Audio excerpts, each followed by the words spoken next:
Okay. Are you recording? Yep. Okay. Hey, this is William Parsons, and I'm going to talk to you today a little bit about Parkinson's disease and give you some basic information. Um, First, I'm going to talk a little bit about the risk factors involved, some signs and symptoms, and detecting and diagnosing, which tie in together with this disease, and the body systems that are affected by Parkinson's. Then we'll talk about some treatments and what the consequences are without treatment.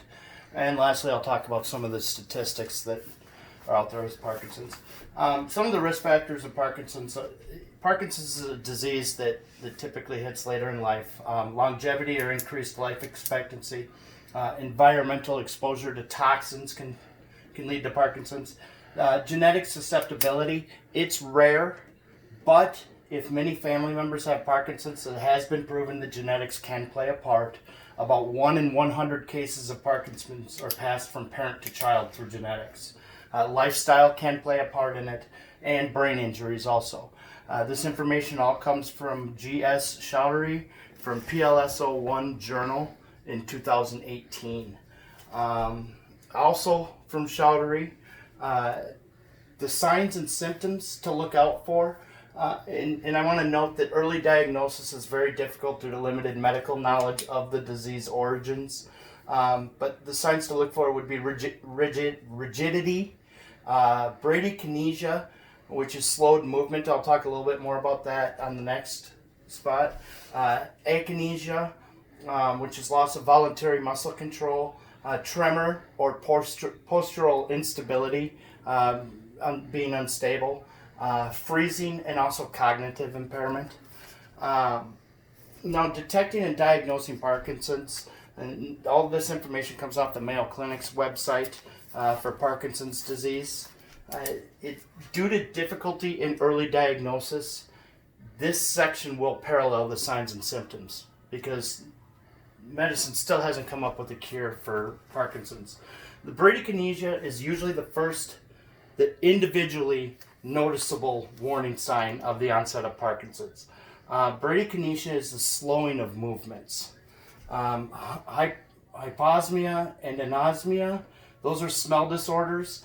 You have vision problems, there's color discrimination, contrast sensitivity, blurry vision, daytime drowsiness and sleep issues in the evening during REM sleep, constipation, and also one thing that is common with many people who are diagnosed with Parkinson's later in life is they've had a history of depression and anxiety. And also through the Mayo Clinic, the body systems that are affected by Parkinson's, it's a neurodegenerative disease. It's the second most prevalent neurodegenerative disease, only behind Alzheimer's disease. It's a progressive disorder. It attacks the central nervous system within the body and affects movement and muscular function. Treatments of Parkinson's disease. As I said, there's no known cure, and all this comes from healthday.com in an article by C. Woolston back in January of 2020. Currently, there is no cure for Parkinson's disease. Much research is being done, but the medical sciences have not been able to crack the codes of Parkinson's yet. Here are a few treatment options that are available to slow the progression of the disease. There are a couple surgeries. One would destroy overactive nerve cells by burning a small spot on the brain that causes shaking. Another one is to implant a wire in the brain to deliver electrical signals that block the tremors.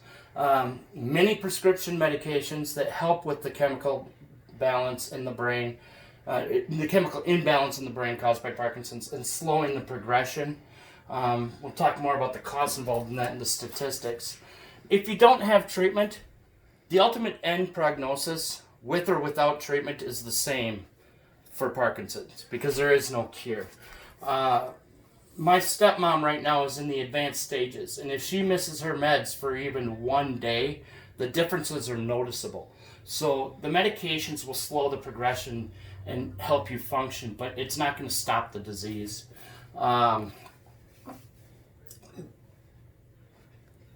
Also, in an article on Very Well Health by Dr. Patrick McNamara back in January of 2020, he talks about, Parkinson's is not contagious by definition, but there is recent research that has shown people with a genetic predisposition to Parkinson's are susceptible to some viruses that may act as a trigger. So if you go back to the family history and genetics, if you are one of those rare cases, you can be susceptible to it. The statistics on Parkinson's are amazing. By 2020, the U.S. will have over 1 million people living with Parkinson's disease. That is more than the total number of people living with multiple sclerosis, muscular dystrophy, and Lou Gehrig's disease combined. Approximately 60,000 Americans are diagnosed with Parkinson's disease each year. More than 10 million people are living with Parkinson's disease in the world at this time. The chances of developing Parkinson's disease increase as age increases. It goes back to the risk factors of longevity and increased life expectancy. Only about 4% of the cases of Parkinson's disease are diagnosed before the age of 50. Men are 1.5 times more likely to develop Parkinson's disease than women are. Patient medications to treat the disease average about $2,500 per year. The therapeutic surgeries that we talked about, the cost for those are about $100,000 per person per surgery.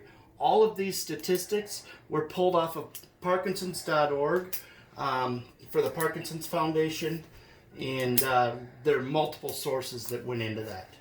So that's a brief overview of what Parkinson's disease is, and thank you and have a nice day.